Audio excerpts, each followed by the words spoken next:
Setiap hari latih diri, pantang mundur terus maju.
Kembali kita belajar pemrograman CNC bubut untuk kontur miring atau chamfer.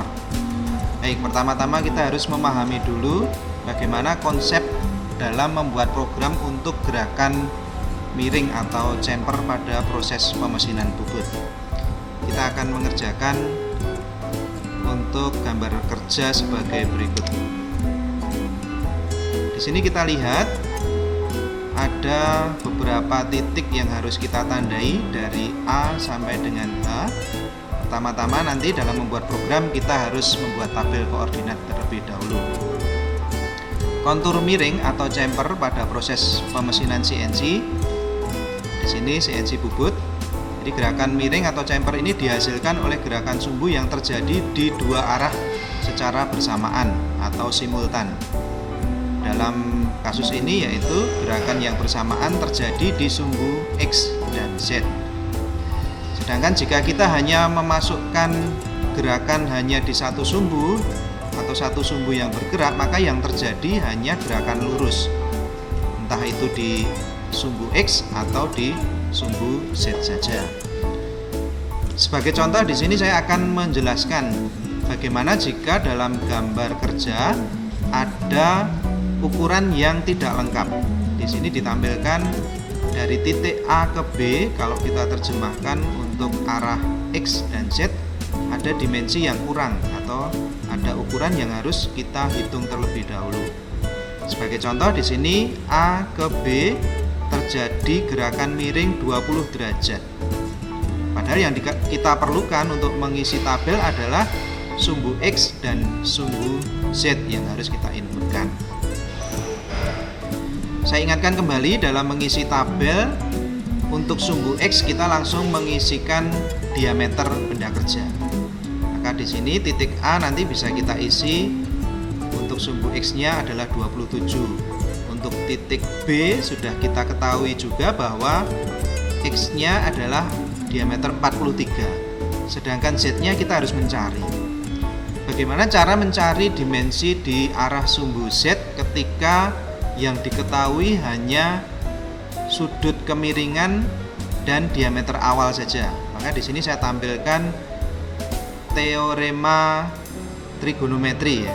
Trigonometri yang kita ketahui kita inputkan terlebih dahulu. Yang diketahui adalah di arah sumbu X-nya. Maka di sini saya notasikan sebagai huruf X. Sedangkan yang kita cari adalah di arah sumbu Z. Di sini X bisa kita hitung, yaitu diameter 43 dikurangi diameter 27, kemudian kita bagi 2 karena posisinya ada di atas dan di bawah. Baik, untuk X kita bisa melakukan perhitungan, yaitu 43 dikurangi 27 dibagi 2. Hasilnya adalah 16 dibagi 2 yaitu 8.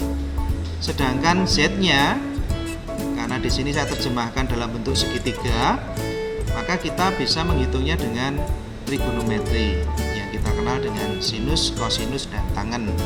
Maka yang diketahui di sini adalah sisi tegak dan sisi alas, atau bisa kita sebut dalam koordinat kartesian yang diketahui hanya X dan Y-nya, maka kita bisa menggunakan tangen. Tangen 20 derajat adalah X per Z. Maka untuk mencari Z-nya, segitiga ini bisa kita gunakan untuk mencari di titik yang kita perlukan. Misalnya yang kita cari adalah Z, maka Z di sini kita tutup.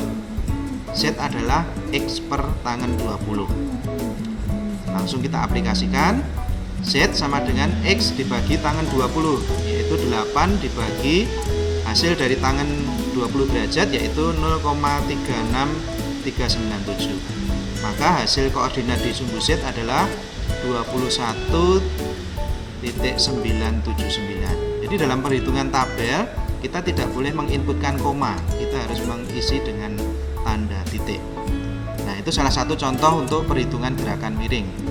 Nanti berlaku juga ketika kita menghitung untuk gerakan miring pada proses pemesinan milling. Kita lanjutkan untuk mengisi tabel koordinat dan membuat programnya. Dalam membuat program masih sama konsepnya seperti ketika kita membuat gerakan lurus kemarin. Titik 0 ada berada di ujung benda kerja, kemudian arah memanjang adalah sumbu Z, arah diameter adalah sumbu X. Titik A di sini X kita isi diameter dan Z-nya 0. Tapi sebelum mengisi titik A, kita harus tahu koordinat start dan finish-nya. Maka saya masukkan di tabel ini. Nah, di sini adalah sesuatu yang baru yang belum saya sampaikan di materi di gerakan lurus minggu kemarin atau di materi sebelumnya. Jadi start ini adalah diameter paling besar kita tambahi space supaya pahat bisa melakukan persiapan untuk penyayatan. Di sini saya isi 86, Z-nya 5. Kemudian A diameter 27, Z-nya 0. Titik B diameter 43, Z-nya adalah hasil perhitungan miring kita tadi menggunakan tangen, yaitu minus 21.979. Jika kalian menemui angka pecahan, silakan diisikan 3 angka di belakang koma. Kemudian titik C diameternya masih sama 43, Z minus 40. Titik D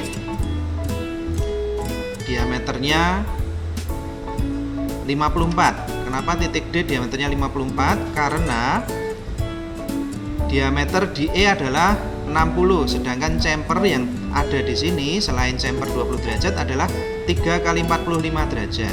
Maka pengurangan diameternya adalah 2 kali besar chamfer jika sudutnya adalah 45 derajat. Jadi 60 dikurangi 3 kali 2, 60 dikurangi 6, maka hasilnya 54. Kemudian titik E diameternya 60 disebutkan di sini, dan arah memanjangnya adalah 43 minus ya, 40 ditambah 3. Lanjut ke titik F diameternya 60, Z-nya minus 70. Titik G demikian juga, 76 dikurangi 3 kali 2, yaitu 76 dikurangi 6. Maka titik G di sini diameternya 70 dan arah Z-nya juga minus 70. Sedangkan titik H diameternya 76 dan Z-nya adalah 70 ditambah 3, koordinatnya ke arah negatif atau minus. Sedangkan titik finish di sini belum saya isi, adalah diameter 86 ya, 86. Kemudian arah Z-nya adalah sejajar dengan titik H, 73. Jadi karena di finish nanti kita hanya mengisikan arah X, maka bisa kita isi sejajar dengan titik startnya. Kemudian isi programnya sama seperti di gerakan lurus kemarin. 4 baris awal disebut sebagai safety block. Isinya antara lain memanggil atau gerakan menuju titik 0 mesin di sumbu X untuk baris pertama, baris keduanya menuju titik 0 mesin di sumbu Z, M5 adalah spindle stop, M9 adalah cooling off, kemudian T0101 adalah tool pada posisi 01 dan posisi offset 01. G54, G99 adalah titik 0 benda kerja dan satuan feeding dalam milimeter per putaran. S2000M4 F0,5 adalah kecepatan putaran spindle, arah gerakan spindle, dan feeding yang kita inputkan yaitu 0,5 mm per putaran. Gerakan pendekatan diawali di gerakan arah sumbu Z, yaitu pendekatan pertama dengan jarak yang masih cukup jauh dengan ujung benda kerja yaitu 20. Pendekatan kedua lebih pelan, kita menggunakan G1 menuju Z5. Kemudian pendekatan yang berikutnya adalah di arah diameter menuju start yaitu diameter 86. Kemudian karena di sini gerakan yang dominan masih di arah memanjang, maka kita menggunakan siklus longitudinal G71. Isian seperti yang saya jelaskan di awal di materi sebelumnya. G71, kemudian U dan R diikuti dengan F. Jadi G71 adalah gerakan siklus bubut untuk arah longitudinal. Baris pertama G71 U1 dan R0,3 diikuti dengan F0,3. Baris kedua adalah G71, P dan Q adalah penanda awal baris program untuk kontur atau toolpad. Q adalah penanda baris akhir untuk toolpad. Kemudian diikuti dengan U dan W dan feedingnya. Kemudian untuk N15, N15 sampai N25 di sini adalah gerakan toolpadnya. Mulai dari gerakan pertama adalah dari start menuju diameter paling kecil terlebih dahulu.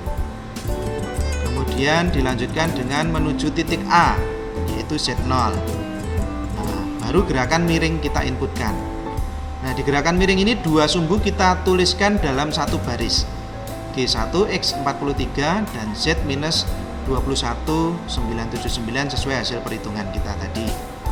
Dilanjutkan G1 Z-40, G1 X54, G1 miring lagi di sini chamfer 3 kali 45 derajat menuju X60, Z-nya -43. Gerakan lurus di E menuju F yaitu G1 Z-70, lanjut ke titik G, G1 X70. Kemudian gerakan miring lagi, itu dua sumbu di G1 menuju X diameter 76 dan Z-nya -73. Baris terakhir dari toolpad adalah pembebasan di arah X menuju diameter 86 dan ditutup dengan penanda akhir toolpad yaitu N25. Nah, setelah siklus roughing selesai, kita lanjutkan dengan siklus finishing yaitu G70. Kita cukup mengisikan baris awal dan akhir toolpad saja ditandai dengan P dan Q, sedangkan feedingnya kita kurangi yaitu F0,1. Kemudian pembebasan dan terakhir adalah safety block dan program diakhiri dengan M30. Kemudian untuk simulasi gerakannya kita akan lihat di 2 dimensi maupun di tampilan mesin 3 dimensi. Baik, sebelum menuju tampilan mesin 2 dimensi untuk siklus gerakannya, nah, saya tampilkan kelengkapan dari program ini. Jadi nanti teman-teman jika akan membuat program untuk tugas yang akan saya berikan, maka bagian-bagiannya harus lengkap. Yang pertama adalah gambar dari program, gambar gerakannya yang sudah ditandai dengan titik-titik koordinat. Yang kedua adalah tabel koordinat diisi dari start, kemudian toolpad arm sampai dengan H. Kemudian juga tabel untuk koordinat finishnya di sini.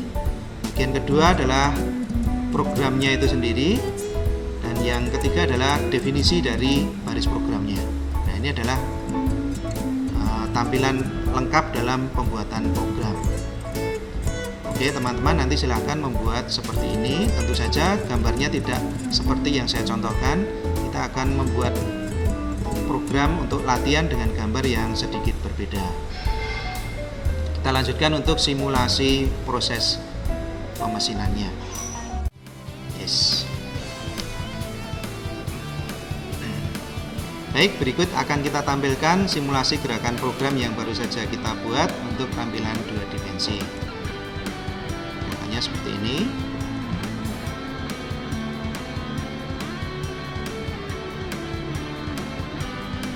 Seperti di program yang sebelumnya saya jelaskan, siklus longitudinal roughing akan melakukan proses pemotongan sedikit demi sedikit sesuai dengan depth of cut yang kita masukkan sampai dengan bentuk hasil akhir sesuai dengan gambar program yang kita buat programnya.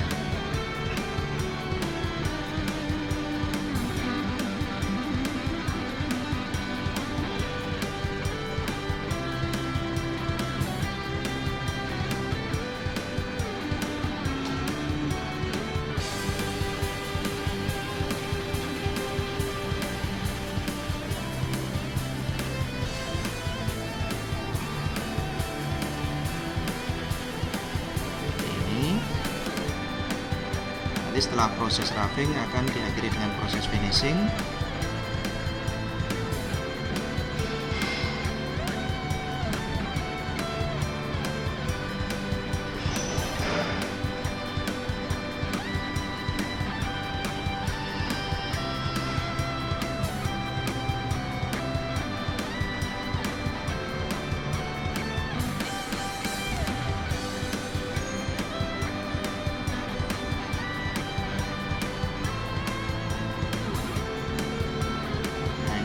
Proses finishingnya.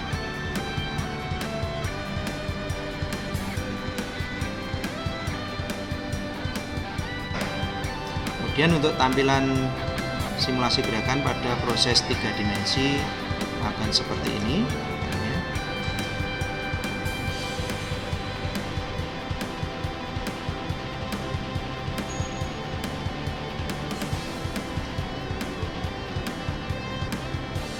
Sama seperti di tampilan 2 dimensi.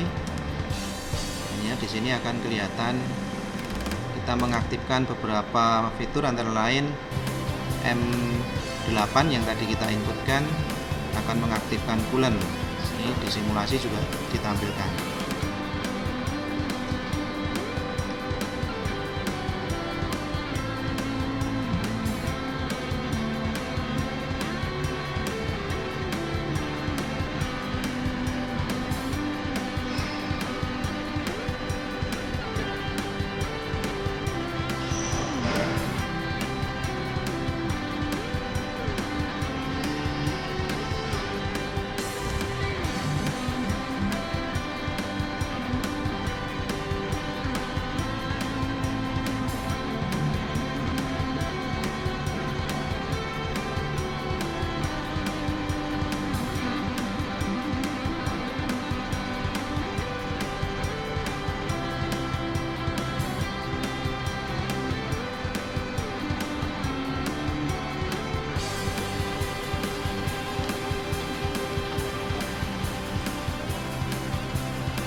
Seperti itu teman-teman, silahkan mencoba untuk membuat program untuk gerakan miring, dan selamat belajar.